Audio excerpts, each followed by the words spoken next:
Всем привет, друзья! Меня зовут Виталий Кох, я из города Семей. Приветствую всех участников этого проекта. И так как моя тема лидерства, для меня сразу всплывает образ сильного, уверенного в себе человека, адаптированного к реалиям 21 столетия.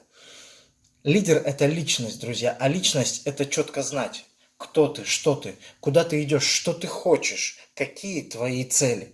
Как известно, это фокусировка на главном, а главное – это то, что ты хочешь. Это не бояться быть собой, не бояться признавать свои желания. Также лидерство у меня ассоциируется с управлением других людей. Но для того, чтобы управлять другими, необходимо сначала научиться управлять собой.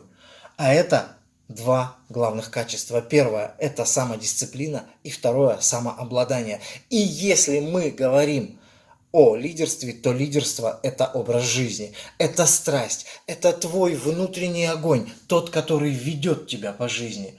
Это желание быть тем, кем ты хочешь быть.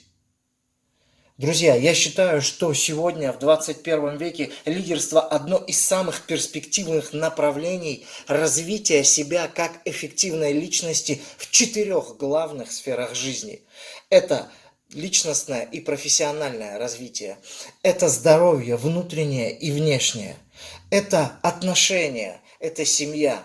И четвертое – это ваше любимое дело. Друзья, всем конкурсантам, всем участникам желаю больших побед, побед прежде всего над самим собой. С искренним уважением, Виталий Кох, город Семей. Всем желаю удачи и успеха. До встречи.